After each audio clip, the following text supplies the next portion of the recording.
Hi there.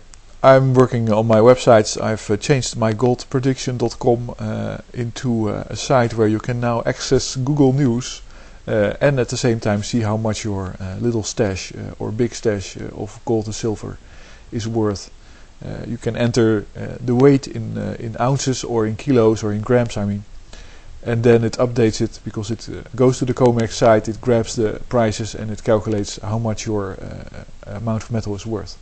Plus that I basically took Google News feed and I picked it apart and made it part of the page so you can have gold, silver, platinum and palladium news and oil news as well. I just added that for good measure. And I saw today that platinum and palladium are not reading correctly, but most people don't have those metals.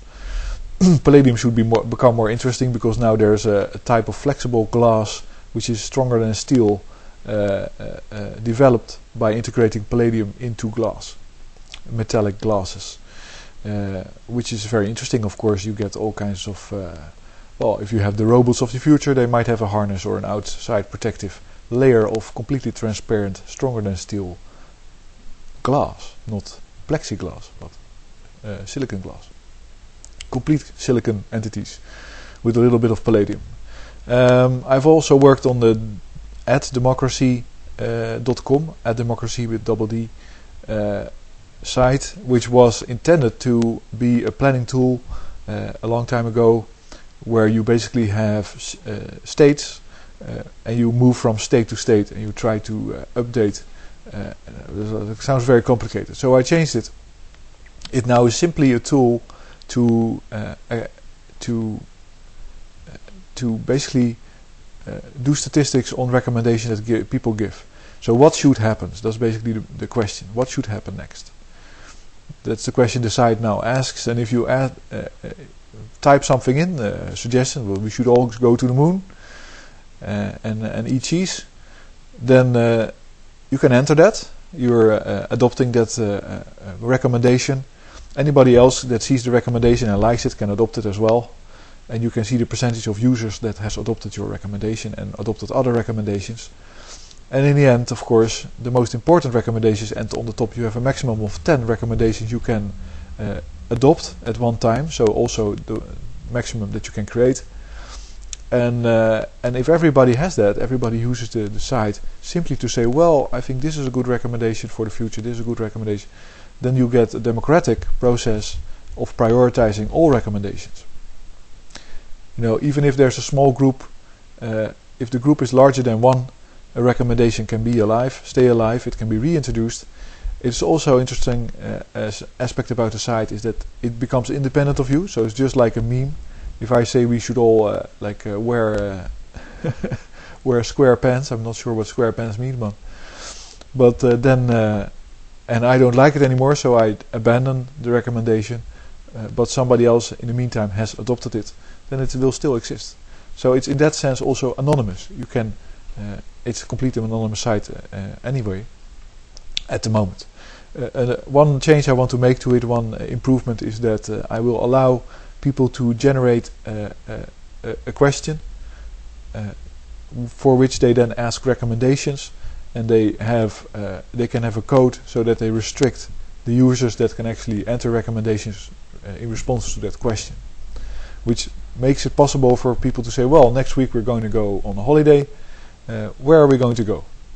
And if it's a group of 40 people or 50 people or 20 or 2, it doesn't really matter, you can still see the percentage-wise preference for destinations, you know, if that's the question. And you own that, you have private access to it, all the users that know the code, and it's simply a democratic tool. I've also been updating the Climate Babe website and did the same thing now with the Climate Babe competitions, but you don't really see it yet. All these sites are increasing in traffic. I'm really looking for women that are writing about climate change, global warming, ecology, eco-fashion, veganism, whatever you can imagine.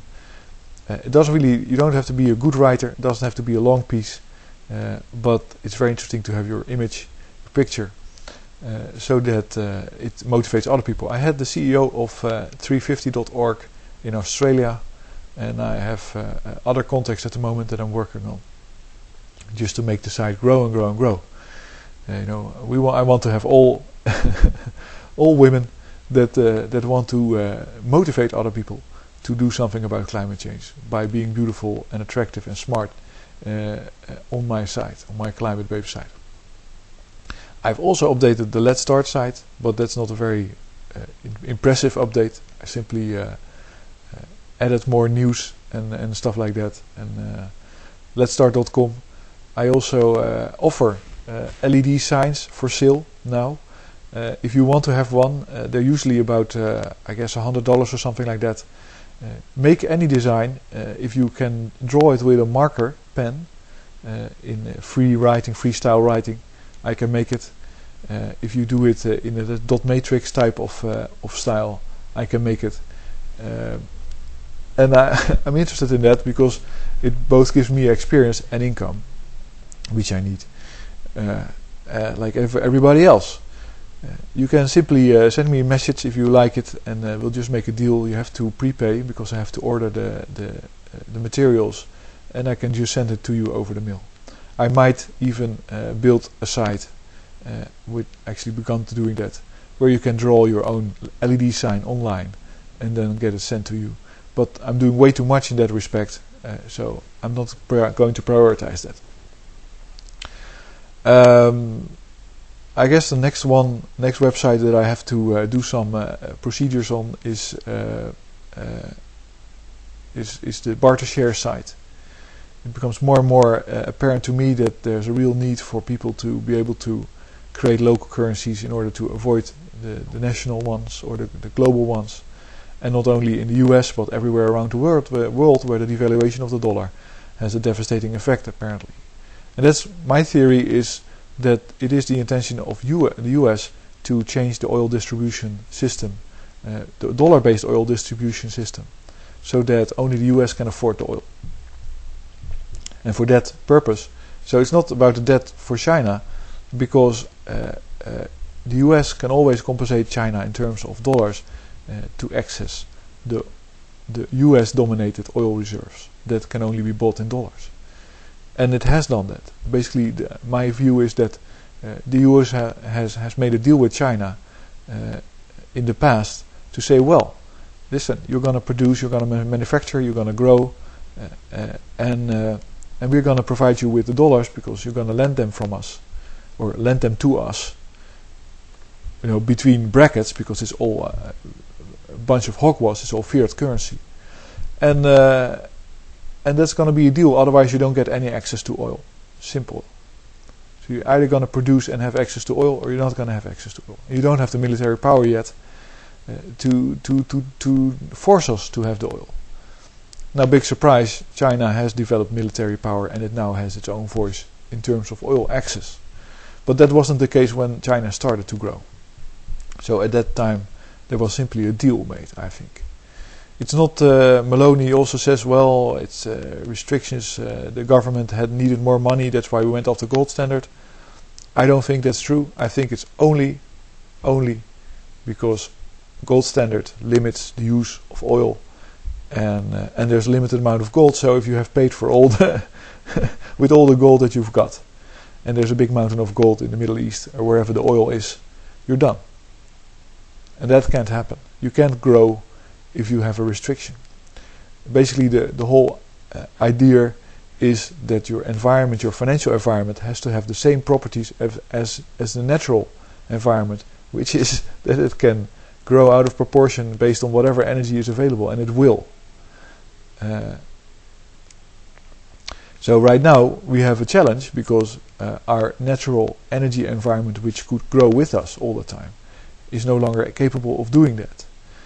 And so the ultimate goal, I think, of humanity, if you don't basically take into account the fact that the planet is going to hell and the oceans are going to be toxic, all that stuff, you might not like it, but it's completely true and you have to do something about it.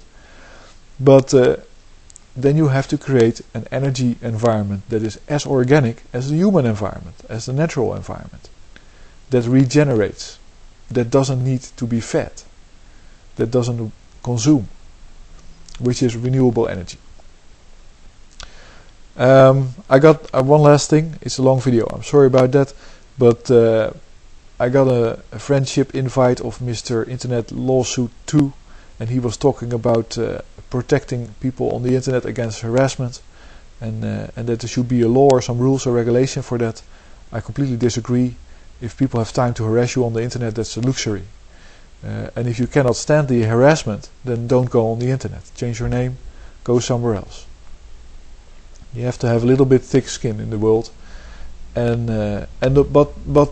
it touches on a more fundamental issue that I have, which is that everybody that offers protection where you didn't expect it to be offered, where you wasn't aware of any threat, the only person that can do that can be a scientist or somebody that is researching in which is employed by your community. So I can have a food safety inspector in my community, and he can say, well, listen, you always let your chickens go outside behind the barn, but there's polluted groundwater there, so I think you should look into that, and maybe look in other places where there might be polluted groundwater, because you might get dioxin in your eggs, just like the Germans have right now. That's not from the groundwater, that's from the feed, and it might be an example of chemical warfare.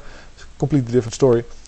But so it has to be organic. It has to come out of the community, and the community, if it wants to be protected, it has to have the smarts to protect itself. It has to develop it. A government that tries to protect you is always an extortionist, or is most of the times an extortionist. And the hard thing about it is you don't really know whether it's a trick or a lie. You know, just the example: if I walk down the streets and there's a guy selling tin-foiled hats, and I say, why are you selling these stupid hats? He says, well, there's a radiation tower from a mobile phone company up ahead, and you have to protect your head because your brains get fried. I might believe it if I never went where near that tower, and I never saw this guy. The fact that he's there selling the tinfoil hats makes it a convincing story already for a large part. And if he sells them for cheap enough, then I might buy them.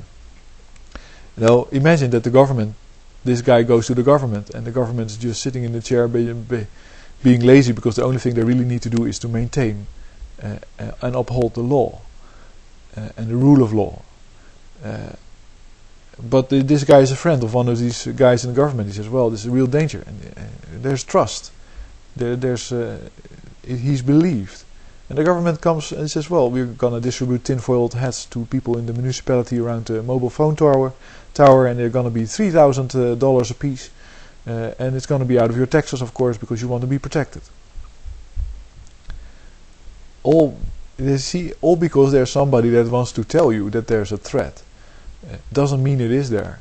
And let's say the only way that it really should work is democratic, where if the population starts to complain and starts to say, like, if you have a fracking facility and your tap water is burning and you start to complain, that's when there should be a response. That's when you should be protected, because that's when you're asking for protection. And only then, because otherwise you don't know if this guy just kind of woke up one day and thought, well, let's go sell tinfoil hats. They're easy to make, and people might believe me. Let's go create homeland security. Where there's 300 million Americans and a couple of thousand died, and you got billions and billions of dollars wasted on people that now have the delusion that they're somehow important. I don't believe they are. So democracy, people that talk about protecting you are usually, and especially when it's a strange threat, like terrorism, like Rumsfeld is a champion, like the weapons of the Soviet Union and the weapons of mass destruction of Iraq, and Ahmadinejad's going to conquer the world, and all the bullshit. That's let's say a hallmark of an undemocratic country. The whole expansion of the military is a complete and utter symbol of lack of democracy. And that's my opinion today. Because if there would have been democracy, And that also means that people should be informed correctly, which is not happening at all. Then they might have chosen to go for ammonia fuel in cars in the 70s, when it was invented, presented, proven to work, and then suppressed by, it was in Canada, but by Petro-Canada. Undemocratic. Don't start bullshitting about the Constitution and gold and silver money if you don't even basically enforce your own democracy. Doesn't sound really nice, but that's how I think about it. It should be obvious that you're not in a democratic country, and it's very easy to create a democracy. Go to your local representatives and force him to be democratic, and then it will move up the chain, because nothing will happen anymore unless it's decided by the people.